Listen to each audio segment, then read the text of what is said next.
Let's talk some sports, baby. Taken by Iguodala. Iguodala to Curry. Back to Iguodala. Up for the layup. Oh, blocked by Jones.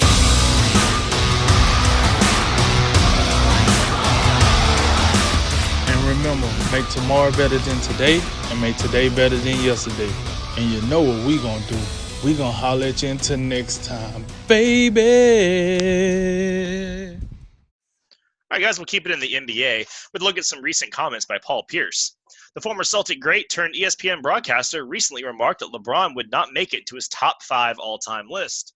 The comments drew swift criticism across the board, and they do fall in line with some other remarks Pierce has made recently. Kendrick Perkins, his former teammate, has said his comments stem from a dislike of LeBron, while others think his comments have a little bit of merit. So, Drink, what do you think, man? Is Paul Pierce speaking some truth, or is this just blasphemy? Man, this is blasphemy to the high heavens. Off with his head. Listen, first of all, I think Paul Pierce is this is a pretty petty attempt by Paul Pierce. He's acting like a female. And if I was on a uncensored network, I would tell you he's acting like a boop, which starts with a B and ends with an H. Like, what are we talking about here? Like, Paul Pierce? What are you? Okay. So let's go back to the Paul Pierce comment. Let's go back to the Kendrick Perkins comments, right? Kendrick Perkins said, listen, this is personal. It's personal bias. I know this because I was teammates with Paul Pierce. He has not liked LeBron since he was drafted. For some reason, he thought LeBron was overhyped. Maybe he was for a guy that never played one game. Maybe he was. But for you to carry a grudge that long on a kid that's trying to get to where you're at, where we know he passed where you was at, but he's trying to get to where you're at, and you're mad, you're petty because you never got the glitz and glory. Okay, whatever. So that shows you the business already. And then I think, one of the bigger stories I always hear from the LeBron and Paul Pierce beef is, in 2014, they in the playoffs, and Paul Pierce is like, hey, I want to take LeBron. I'm going to shut him down. He going off on us. And then he dropped 47 on Paul Pierce. Do you know LeBron has scored over 2,000 points on just Paul Pierce alone? No wonder he's salty. The truth. Yeah, he the truth like Lucifer. Like, this is ridiculous, right? That was a weak sauce move by Pierce, all right? Because everybody knows when we're talking about LeBron, and I done talked to numerous people, right? I done talked to people that has Jordan number 1. Some people got LeBron number 1. Some people got Kareem number 1. I done talked to people that even got Magic number 1. And I'm not even mad at that. You know what I'm saying? Like, that could be number 1. You know what I'm saying? It's all about generations. But to not have LeBron in your top 5, you're a hater. I'm sorry. You're a hater. Either you're a hater or you're really, really old. Like, because if you're really, really old, then you're going to hit me with some Bill Russell, Kareem, Dr. J, Oscar Robertson, or some crap like that. But that's how I look at it, right? Like, you got to be a hater. And Paul Pierce is a hater. And I want to remind people of this before I stop. This is Paul Pierce. The same dude that said he had a better career than Dwayne Wade. Well, if you don't say. This is Paul Pierce. The same dude that Draymond said, you wish you can get a farewell tour. We ain't got no love for you like that. Who you think you is, Kobe? Like, man, stop playing. Like, Paul Pierce is, what I see him doing right now, to me, he's trying to play this role that kind of Charles Barkley played for TNT, where you say these outlandish things, it start piquing interest, and then it brings more eyes to what you're doing. That's what I see him doing. But the problem is, people don't care. Like, me and Jay was talking about this. Like, people don't care enough about that basketball show to really draw in eyes. And you wasn't the player that Charles Barkley was, and you're not on the network that Charles Barkley is on. You're not as entertaining as Charles Barkley is.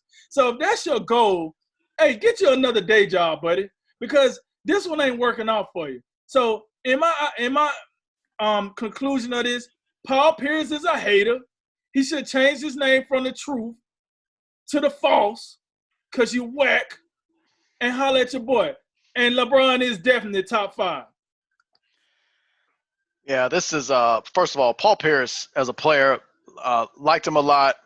I think he's a Hall of Famer. He's a champion, but ever since his playing career ended and he entered the media industry, he's not living up to his nickname. Matter of fact, the nickname needs to be revoked at this point, because you can't spew this much nonsense and still be known as the truth. Because I understand we're dealing with opinion-based things here, but you can't. There's no way you can objectively say LeBron isn't in your top 5. You'd have a hard time convincing me he's not top 2. That's the consensus. The argument is whether he's 1 or 2.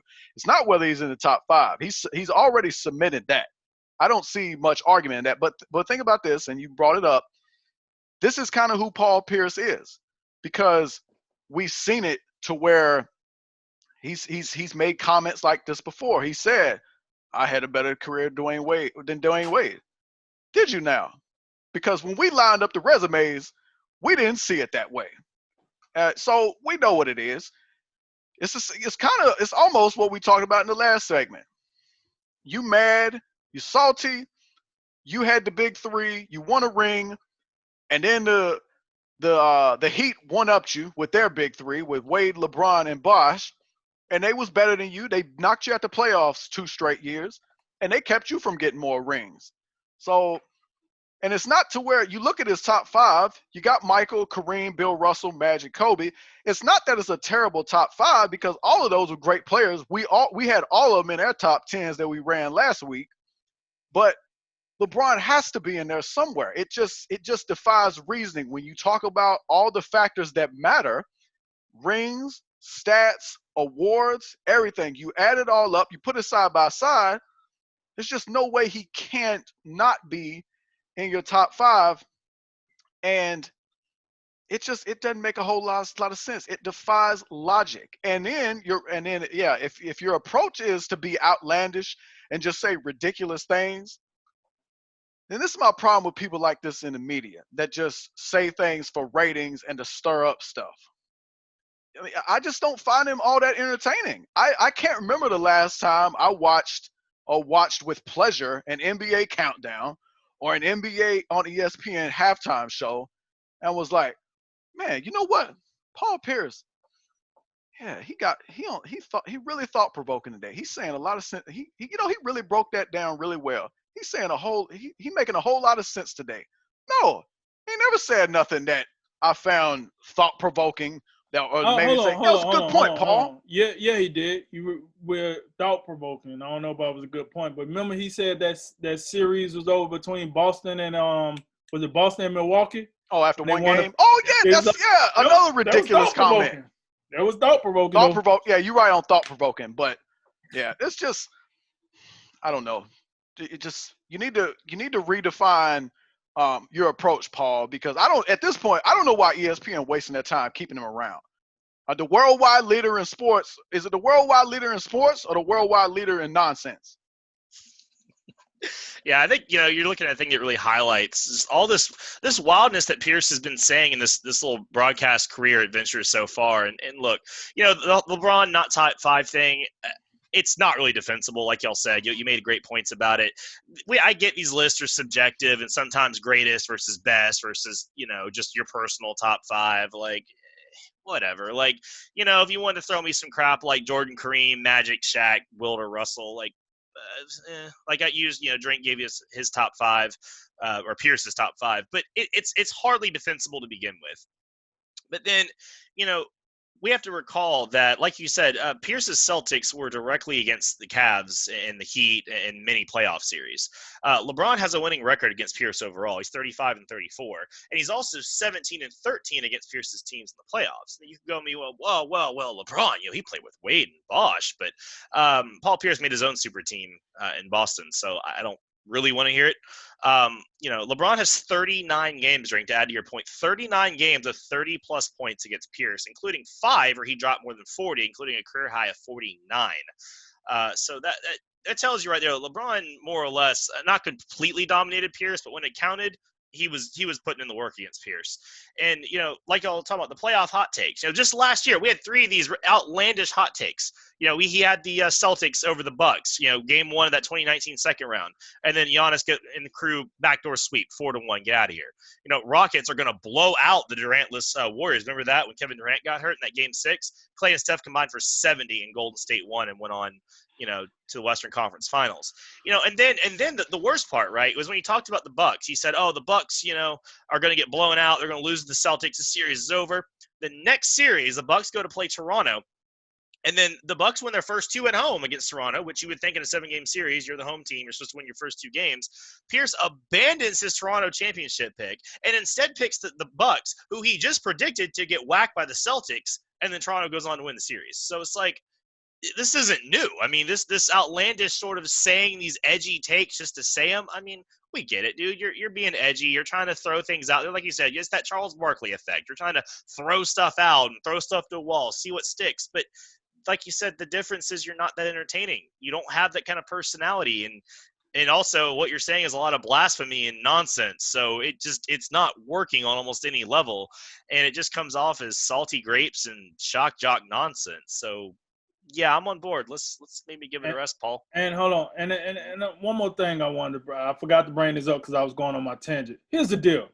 You said, Paul Pierce, the truth. You said that LeBron is not top 5 because he never built a legacy. He never built a dynasty. He never took a team organization. So now LeBron is the GM and now LeBron is the owner. Never mind that. Somebody tell me when Paul Pierce built a dynasty, when he built listen, last time I checked, LeBron, 2007, against the Spurs. You can't even tell me the second best player on that Cleveland Cavaliers team took them to the finals. They did get weak. They got whooped pretty handily, as they should have, because that team was porous by the Spurs. When did Paul Pierce – give me the moment where Paul Pierce put a team on his back and they went to the NBA Finals. Because correct me if I'm wrong, Paul Pierce, he didn't make it to the NBA Finals till they – boop. Hey, what y'all want for Kevin Garnett? Yeah. We'll sell the farm. We just need him. Yeah, he don't want to be in Minnesota anyway. Yeah, y'all should change y'all name to the Timber Pups because nobody care about you. And then on the very next day, they say, hey, man, hey, y'all want to get rid of Ray Allen? Oh, we sure be using. We need some shooting. Hey, Ray, you want to come on the Boston Celtics? Yeah? All right, buddy. Slap that sandwich together, and there we go. And then they win the championship. So I don't know why Paul out here talking like he Jordan or something, like he done put a team on his back and he done made it happen when he sandbagged his way to a title too. And all right, let me bag up on the sandbag. He held his water, but you needed help just like everybody else. So knock it off. You cannot be throwing stones from a glass house. It doesn't work. So knock it off. I'll say, too, he also helped build the Celtics when he let them fleece the Nets in that trade. So there's that.